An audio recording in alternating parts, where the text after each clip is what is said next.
Hello student. तो आज हम आपको कुछ इम्पोर्टेंट बोर्ड एग्जाम से रिलेटेड टिप्स एंड ट्रिक्स बताएंगे और कैसे आपको बोर्ड एग्जाम की प्रिपरेशन करनी है, तो उसको हम आपको कुछ आइडिया देते हैं। देखिए, बोर्ड एग्जाम का जो डेट शीट है वो भी आ चुका है और ये क्लास 10 वालों के लिए हम बता रहे हैं कि किस तरह से आपको पढ़ना होगा।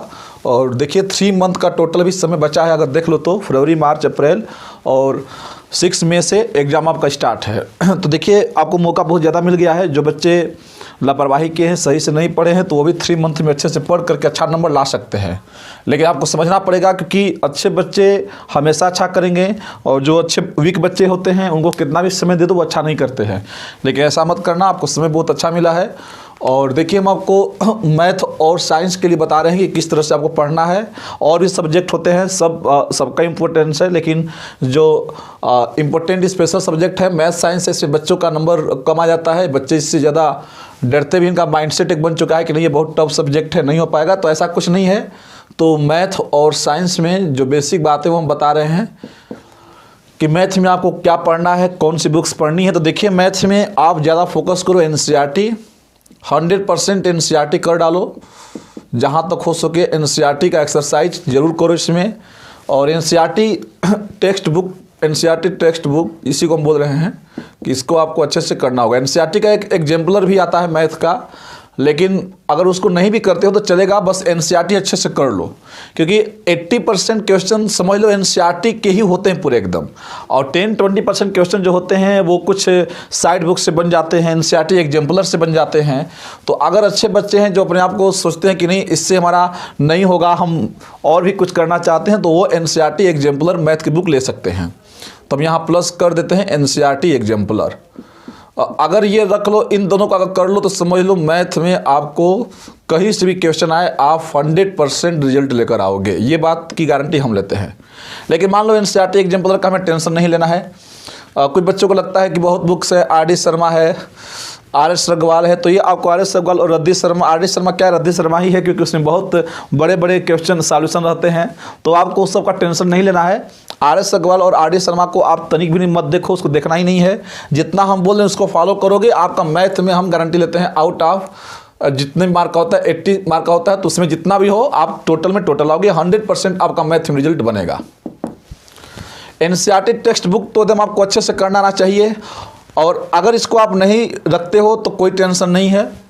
जो हम क्वेश्चन करवाते हैं आपको ऑनलाइन, बहुत बच्चे ऑफलाइन हमसे क्लास लेते हैं, तो हम यही सजेस्ट करते हैं कि एनसीईआरटी टेक्स्ट बुक अच्छे से कर लो और जो हम क्वेश्चन कराते हैं इंपॉर्टेंट, अगर वो डिस्कस कर लो, अगर वो कर लो तो समझ लो आपका मैथ में 100 आउट ऑफ 100% आएगा। इसमें कोई शक की बात नहीं है, इसकी गारंटी हम लेते हैं।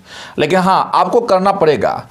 एनसीईआरटी जो बुक है इसको अच्छे से पढ़ना पड़ेगा। तो कम से कम एनसीईआरटी ज़्यादा मोटी बुक भी नहीं है। अब आर.डी. शर्मा देखोगे, आर.एस. रग्वाल, तो वो देख कर बच्चों का माइंड सेट ही बन जाता है कि नहीं इतनी, क्योंकि बच्चों की एक मानसिकता बन जाती है कि इतना बड़ा बर्डन हमसे नहीं हो पाएगा। तो इसीलिए एनसीईआरटी एक बेस्ट आपके लिए है कि इसको आप करो। और जो हम करा रहे हैं क्वेश्चन ऑनलाइन आपको देते हैं अच्छे अच्छे क्वेश्चन, तो आप उसको कर लो। बस इसके अलावा कुछ आपको पढ़ना ही नहीं है, आपका मैथ में आउट ऑफ 100% आएगा, इसकी गारंटी हम ले रहे हैं। तो बस यही है मैथ में, ज़्यादा आप मैथ में सोचो मत। और हर बच्चों का देखो यहाँ पर पढ़ने का तरीका क्या है कि आपका एक टाइम टेबल होना चाहिए, एक रेगुलर जो वे को आप फॉलो कर रहे हो। बहुत अच्छे बच्चे होते हैं कि उनका अगर समय कहीं लॉस भी हो जाता है, एक दिन नहीं पढ़ते हैं, तो उनको अगले दिन के लिए इस बात का अफसोस रहता है कि नहीं हमारा टाइम आज लॉस हो गया, हम नहीं पढ़े। तो जिस दिन नहीं पढ़े उसको आप अगले दिन मैनेज करो, लेकिन एक टाइम जो है शेड्यूल बनाओ। तो कम से कम हम आपको सजेस्ट करेंगे, ज़्यादा नहीं आपको बोलेंगे 3 आवर्स। अगर आप 3 आवर्स डेली पढ़ते हैं, एकदम मन से पढ़िए, 3 घंटा पढ़िए, क्लास 10 के बच्चों के लिए ज़्यादा नहीं, 3 आवर्स अगर आप डेली रूटीन बना लेते हैं, और ये भी कैसे, मन से, ये नहीं कि पढ़ रहे हो मन कहीं और है, मन सपनों की दुनिया में खोया हुआ है, तो ऐसे नहीं हो पाएगा। बहुत बच्चे ऐसे हैं जो मतलब बुक्स में तो निगाहें रहती हैं, मन कहीं और है बच्चे, तो ऐसे मत करो। तब तो ऐसे कितना भी घंटा पढ़ोगे आपका कल्याण होने वाला नहीं है, कोई नहीं कर सकता। तो इसलिए 3 आवर्स दो, डेली दो और कंसंट्रेशन के साथ दो। देखना एकदम बहुत सारा परिवर्तन आप में आएगा, लेकिन ये आपको डेली देना पड़ेगा। अगर मान लो किसी कारणवश आप नहीं पढ़ पाए, कुछ मतलब घर में फेस्टिवल हो गया, पार्टी हो गई, तो बच्चे उसमें बिजी हो जाते, नहीं पढ़ पाते हैं, तो उस दिन का आपको अफसोस होना चाहिए, या आपको लगना चाहिए कि आज हमारा टाइम लॉस हुआ है, तो आप उसको अगले दिन मैनेज करो। क्योंकि लगातार डेली रूटीन को फॉलो करना एक मुश्किल काम है, कोई नहीं कर पाता है। कहने के लिए कह दी जाती है कि आप डेली पढ़ो। हाँ, हो सकता है कि किसी दिन डिस्ट्रैक्शन आ जाए, कोई काम पड़ जाए तो आप नहीं कर पाते हो, तो अगले दिन उसको पढ़ लो, मैनेज कर लो। लेकिन हाँ, इस बात का होना चाहिए कि हमें अगले दिन पढ़ना उसको। अगर ये शेड्यूल बना के चलते हो, समझ लो, तो ये 3 घंटा डेली आपका समझ लो बहुत सारा अच्छा नंबर लाने में हेल्प कर सकता है। एकदम मन से पढ़ो 3 घंटा, इस 3 आवर्स में आप पढ़ सकते हो। ऐसा नहीं है, मैथ साइंस जो भी सब्जेक्ट है सबको एक बना लो कितना में पढ़ना है, एकदम अच्छे से पढ़ सकते हो, डेली पढ़ो। तो हाँ, अगर जो बच्चे एकदम कुछ नहीं पढ़े हैं तो उनको पढ़ाना पड़ेगा समय। जो बच्चे पूरे साल ही नहीं पढ़े हैं, कुछ बच्चे ऐसे होते हैं, कुछ ऐसे भी बच्चे हैं कि वो एग्जाम के दिन ही पढ़ेंगे, वो एकदम महारथी होते हैं, तो वैसे बच्चों का कल्याण होना बहुत मुश्किल है। तो वैसे बच्चों के लिए तो टाइम टेबल फेल हो जाएगा। तो मैं उन्हीं बच्चों के लिए टाइम टेबल बता रहा हूँ जो बच्चे थोड़ा सा एवरेज है या पढ़ना चाहते हैं, इच्छुक है पढ़ने के लिए। और जो बच्चे एकदम ही रिलक्टेंस जैसे अनिच्छुक है, पढ़ना ही नहीं चाहते हैं, तो उनका तो कितना भी टाइम टेबल बना कर दे दो वो पढ़ने वाला ही नहीं है। वो एग्जाम के दिन ही पढ़ेंगे, थोड़ा उनको टेंशन होगा कि नहीं पूरे टाइम तो हम लोग बस घूमे हैं, तो उस दिन टेंशन लेकर क्या करोगे, उस दिन कुछ नहीं होने वाला है। तो इसीलिए टेंशन पहले ही रखो कि नहीं अच्छा नंबर लाना है, तो अभी से तैयारी होनी चाहिए। किसी की प्री प्लानिंग एक रणनीति होती है, तो उस रणनीति को बनाना पड़ता है। अब कोई भी आप युद्ध को जीतने जाओगे और डायरेक्ट युद्ध को जीत नहीं जाओगे, उसकी एक प्री प्लानिंग होगी, कैसे में उसका मुकाबला करना है, तब जाकर आप अच्छे से जीत पाओगे उस चीज़ को। तो इसलिए बता रहे हैं कि 3 आवर्स पढ़िए, डेली पढ़िए। और जो बच्चे एकदम नहीं पढ़े हैं तो वो 4 आवर्स कर लें, 4 आवर्स पढ़ें डेली, 1 घंटा बढ़ा दें, तो भी उनमें बहुत ज़्यादा परिवर्तन हो जाएगा। तो मैं उन बच्चों के लिए बता रहा हूँ 4 आवर्स डेली पढ़ें, इतना जो एकदम नहीं पढ़े हैं। अगर इतना डेली रखते हो ना, बहुत ज़्यादा है समझ लो, अगर मन से पढ़ते हो तो। अदरवाइज 3 आवर्स है, हम बोल रहे हैं कि 3 आवर्स पढ़िए, 3 आवर्स डेली पढ़िए, मन से पढ़िए, एकदम परिवर्तन होगा, बहुत ज़्यादा होगा। ज़्यादा आपको सोचना नहीं है। हम बोल रहे हैं कि बस एनसीईआरटी टेक्स्ट बुक कर लो मैथ में, और जो हम कराते हैं बस वो कर लो मैथ में, ज़्यादा आपको सोचना नहीं है। तो ये हो गया मैथ का हिसाब किताब। हाँ, कुछ बच्चे होते हैं जो कि अलग से इसको, तो ओके स्टूडेंट, देखिए कुछ कैमरे में प्रॉब्लम आ जा रहा है, तो देखिए, तो यहाँ पर हम ये बता रहे हैं कि मैथ में आपको तो हम बता दिए, मैथमेटिक्स में तो हो गया, तो ज़्यादा इसमें आपको टेंशन नहीं लेना है। और साइंस में हाँ, कुछ बच्चे यहाँ पर होता है कि साइड बुक जैसे कि सैम्पल पेपर जो ओस्टवाल्ड की आती है, तो कुछ बच्चे ऐसे खरीदते हैं और उसका भी क्वेश्चन करते हैं। तो उसमें अगर आपको खरीदना है, अरिहंत का भी है, सीबीएसई एग्जाम्पलर आता है, एक ओस्टवाल्ड का आता है, तो ओस्टवाल्ड का ही आप खरीद लीजिएगा। हम यही सजेस्ट करेंगे, क्योंकि ओस्टवाल्ड जो है उसमें अच्छे अच्छे न्यूमेरिकल होते हैं, और जो बोर्ड एग्जाम में आए हुए रहते हैं क्वेश्चन, वो बच्चे जो टॉपर होते हैं उनके द्वारा रिटन हैंड रिटन नोट भी होता है, तो बच्चे अपना एक्सपीरियंस भी लिखते हैं उसमें। तो ये एक अच्छा हो सकता है आपके लिए, अगर रखना चाहो तो। ओस्टवाल्ड की आती है, उसको आप देख सकते हैं, मैथ और साइंस दो उसका आता है सेट सैम्पल पेपर, तो उसमें आप देख सकते हो, तो वो ले सकते हो। अदरवाइज ज़्यादा उसका भी टेंशन मत लो, हम जो बता रहे हैं उसको फॉलो करो, एनसीईआरटी टेक्स्ट बुक अच्छे से कर लो। हम जो क्वेश्चन कराते हैं ऑनलाइन चैनल, अपने इस चैनल पर, उसमें देखो एकदम अच्छे अच्छे क्वेश्चन कराते हैं, उतना पढ़ लो, एकदम अच्छा करोगे मैथ में। साइंस में, तो साइंस में स्टूडेंट हम बता देते हैं कि यहाँ भी साइड बुक आपको पढ़ने की ज़रूरत नहीं है, साइड बुक रखने की ज़रूरत ही नहीं है, यहाँ पर भी एनसीईआरटी ही चलेगा। एनसीईआरटी ऐसा नहीं है, बहुत अच्छी बुक है, इसको अगर गहराई से अच्छे से पढ़ो तो एनसीईआरटी की जो साइंस है स्टूडेंट बहुत बेस्ट है। उसका अब एनसीईआरटी का एक्सरसाइज कोई करता ही नहीं है, एनसीईआरटी का एक्सरसाइज करो, देखो उसमें बहुत अच्छे अच्छे क्वेश्चन मिल जाते हैं साइंस के। तो साइंस में एनसीईआरटी टेक्स्ट बुक को ही अच्छे से पढ़ लो, उसमें के जो न्यूमेरिकल है एक्सरसाइज के, तो इसके एक्सरसाइज आपको करना पड़ता है। अगर कर लो सही से, तो इसके बाद कुछ भी आपको साइड बुक नहीं रखना है। जैसे एस चंद की आती है, विद्या प्रकाशन, कई सारी बुक्स है मार्केट में आती हैं, लेकिन उसको आपको टेंशन नहीं लेना है। बस एनसीईआरटी टेक्स्ट बुक आपको करना अच्छे से, उसका एक्सरसाइज पढ़ लो, और जो हम करा रहे हैं अपने इस चैनल पर, तो वहाँ पूरा देखो अच्छे अच्छे क्वेश्चन हम बोर्ड एग्जाम के आए हुए करवाते हैं, तो बस उसको देख लो, इसके अलावा कुछ आपको देखना नहीं है। इतना अगर आप कर लोगे तो समझ लो मैथ और साइंस में आपका अच्छा नंबर आएगा। तो इसमें भी गारंटी है 100% की, जब आप अच्छे से एनसीईआरटी टेक्स्ट बुक के न्यूमेरिकल कर लो, एक्सरसाइज कर लो, आना चाहिए, और जो हम क्वेश्चन करा रहे हैं बस वो कर लो, तो 100% गारंटी है कि इसमें आप अच्छा नंबर कर सकते हो। तो स्टूडेंट ज़्यादा टेंशन नहीं लेना है, 3 आवर्स का रूटीन बनाओ अभी से। अभी 3 मंथ का समय है। अगर आपको लगेगा कि 3 आवर्स में नहीं हो रहा, तो आप 1 आवर्स बढ़ा सकते हैं। 4 आवर्स काफ़ी है। 5-6 घंटा बोलना बहुत बड़ी बात है, उतना कोई नहीं कर पाता, उतना बहुत समय हो जाता है। वो सब समय 5 आवर्स 6 आवर्स बड़े क्लास के बच्चे पढ़ते, उतना इतने में आपका काम हो जाएगा अगर अच्छे से पढ़ोगे तो। अगर मन कहीं और है तब तो मुश्किल है, तब तो आपको कितना भी घंटा हम बोल दे नहीं पढ़ पाओगे। तो ऐसा मत करना।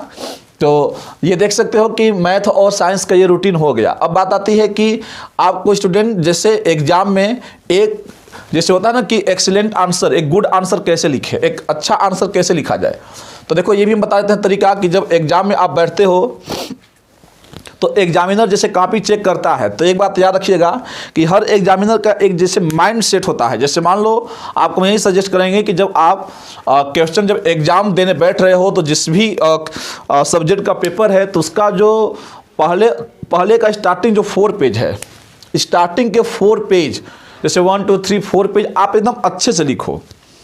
ऐसा अपने आप को प्रेजेंट करो लिख करके कि जो एग्जामिनर कॉपी चेक कर रहा है ना उसका एक माइंडसेट बन जाए। क्योंकि देखिए एक साइकोलॉजिकल कंडीशन होती है हर एक एग्जामिनर की, जो भी कॉपी चेक करता है तो उसकी एक साइकोलॉजिकल कंडीशन बन जाती है कि नहीं ये बच्चा जो है स्टार्टिंग का 3-4 पेज अगर अच्छा किया है तो उस एग्जामिनर का एक माइंडसेट बन जाता है। तो वो एग्जामिनर उसी वे में अब उसका जो सोच होता है आपके प्रति एक सोच, पॉजिटिव सोच बन जाती है कि नहीं बच्चा अच्छा लिखा है, तो आगे भी जो लिखे होगे ना तो वो जब चेक करेगा तो एक माइंडसेट बन चुका है तो वो एक पॉजिटिव ही देगा आपको रिजल्ट, मतलब अच्छा नंबर एक देगा, मतलब आपको स्टेप मार्किंग मिलेगा, मतलब एक उसका सेटअप हो जाएगा कि नहीं बच्चा सही है तो आपको नंबर सही देगा और कॉपी भी चेक करेगा तो आपके लिए मतलब कि स्टेप मार्किंग जो भी हो वो देगा आपके लिए। अब पहले ही पेज में स्टार्टिंग के 3-4 पेज एकदम आप होता है ना कि पहले ही काट पीट दो, अच्छे से न लिखो तो क्या होता है कि एग्जामिनर का एक माइंडसेट बन जाता है कि बच्चा सही नहीं है। और बाद में तुम क्या लिखे हो, कितना भी अच्छा लिखे हो, उसको यही लगेगा कि नहीं बच्चा सही नहीं है, क्योंकि साइकोलॉजिकल जो कंडीशन है ना, जो मनोदशा उसकी बन जाएगी आपके प्रति ना, वो गलत बन जाएगी कि बच्चा ये सही नहीं है, भले बाद में कितना भी अच्छा लिखो। तो इसलिए स्टार्टिंग के हम यही सजेस्ट करेंगे कि जब आप एक एक्सीलेंट आंसर लिख रहे हैं बोर्ड एग्जाम में, तो आंसर जब भी लिख रहे हैं तो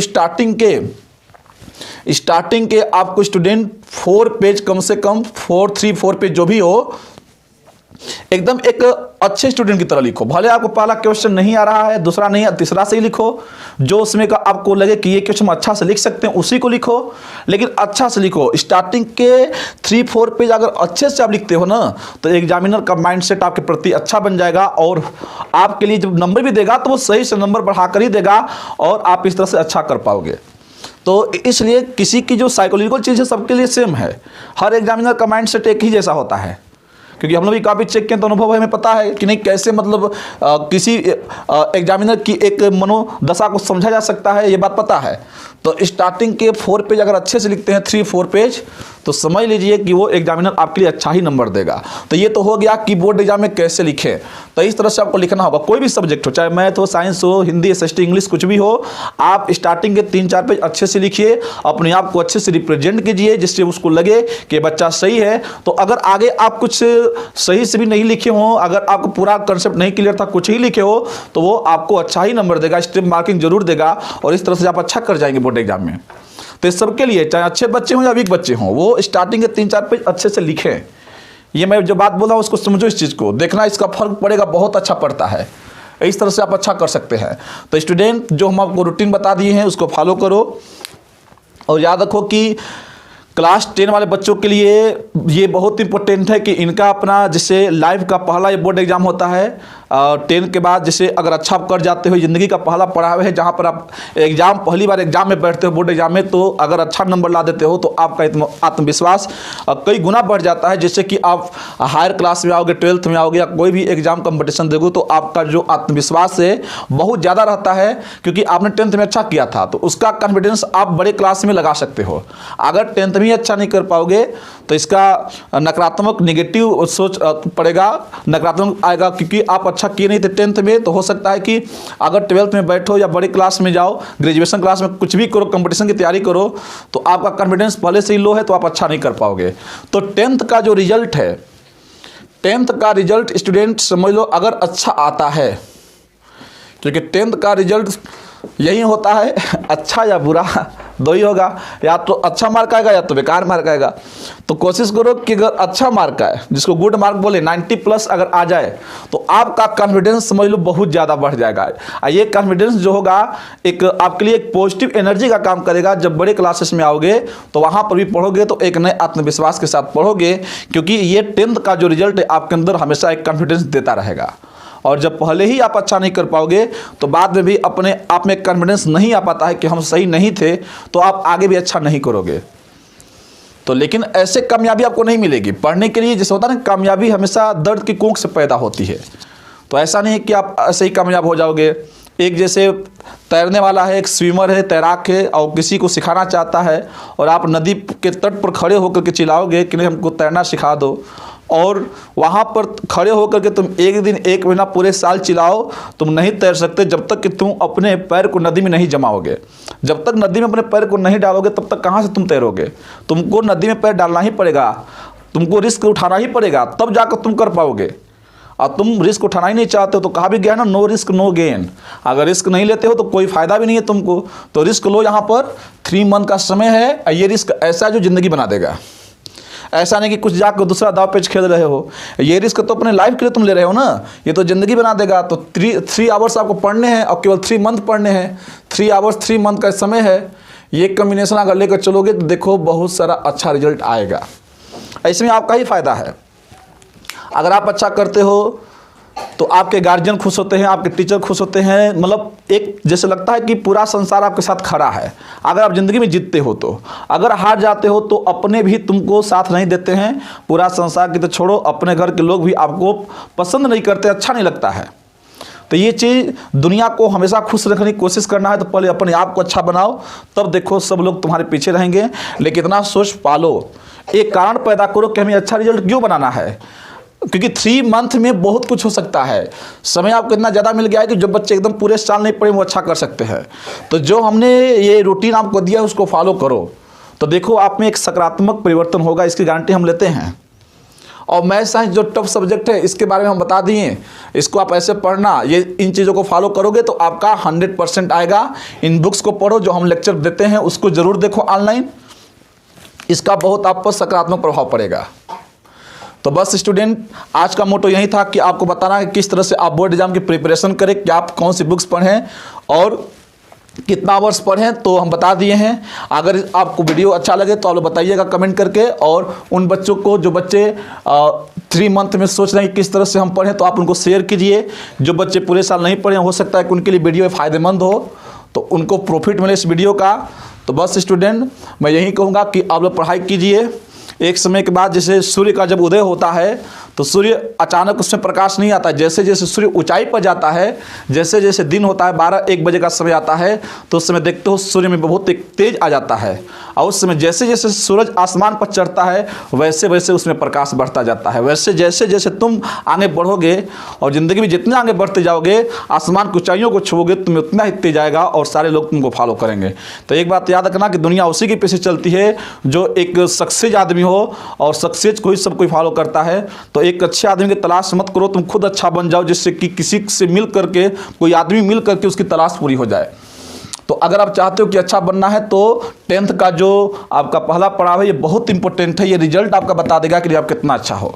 तो इस 10th के रिजल्ट को अच्छा बनाने के लिए एकदम जो हम रूटीन बनाए उसको फॉलो करो और देखना एक सकारात्मक परिवर्तन आप में आएगा। तो ओके स्टूडेंट, आप लोग बताइएगा कमेंट सेक्शन में कमेंट करके कैसा लगा। और बहुत जल्द हम आएंगे और जो भी आपके मैथ साइंस के डाउट है, क्वेश्चन आए हुए सब करवाएंगे, तो बताइएगा। और वीडियो को शेयर जमकर कीजिएगा अपने फ्रेंड्स के बीच में, जिससे कि जो लोग नहीं जानते हैं कैसे पढ़ना है उनके लिए वीडियो फ़ायदेमंद होगा ज़्यादा। इसकी गारंटी हम लेते हैं और जो हम बता रहे हैं वो ज़रूर होगा। 100% की हम गारंटी दिए हैं, तो इसको फॉलो करो, जरूर आएगा। तो ओके स्टूडेंट, बस आज के लिए इतना ही। All the very best.